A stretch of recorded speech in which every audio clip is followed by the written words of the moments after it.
Germaniyada Ganoverda mana shu joyda mana zdaniyani Ausbildung bolalarga mana yotoqxonasi ekan. Ukalarimiz mana shu yerda yashashyapti. 15 kishi keldilar, bu safar 15 kishi birinchi nimada. Xo'p. Kirganlar ana biz hozir mehmon kelganmiz. Tualeti, Mariyadan tualeti, Mariyada yotoqxonalari, oshxonasi ham bo'lishi kerak. Hozir aytdi. Biz mehmon kelganmiz biznikilar bilan. O'tiribmiz. Film ko'rib,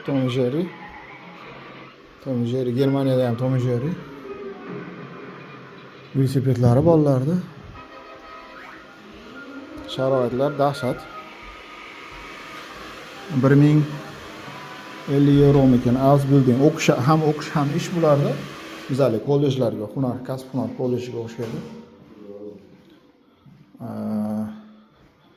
Mana yotoqxonalari. Hozir ichkariga kirmay ko'ramiz.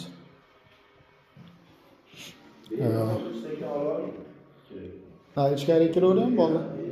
Endi bolalar unaqa qilgan bo'lsa-da. Bu yotoqxona nima ekan? Oshxona ekan, qalaysiz-ki? Deysiz? Betiz olmayapman. Assalomu alaykum. Qalaysiz?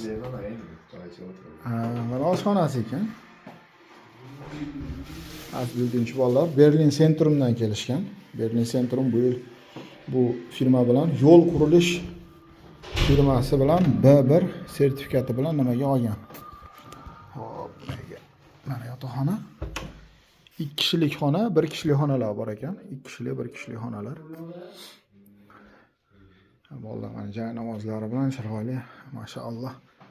Tashqari mana dam oladigan nimalar o'tirishibdi. iPadlar beribdi.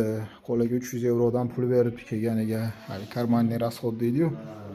Rasxodlariga 1050 dan har oyiga to'layapti. Yo'l kiralari, poyezdda nimada yurishlari bilan mana iPadlari qo'lidagi. Nimada yurishlariga pullar to'layapti chiroyli qilib. Yurish-turishlariga xullas. Ana kompyuterlarida ana chiroyli qilib, mana 1 kishilik xona bo'lish kerak bu. Shunaqa. Aytmoqchiman, kelsanglar, mana shu 2 yillik o'qishni tugatib, 2,5-3 ming euro qo'linglarga kamida oylik oladigan ishlarda ishlasizlar, xudo xolasa. Boshlanishi. Keyin o'sha master bo'lib usta bo'lganinglarda sal ko'payadi.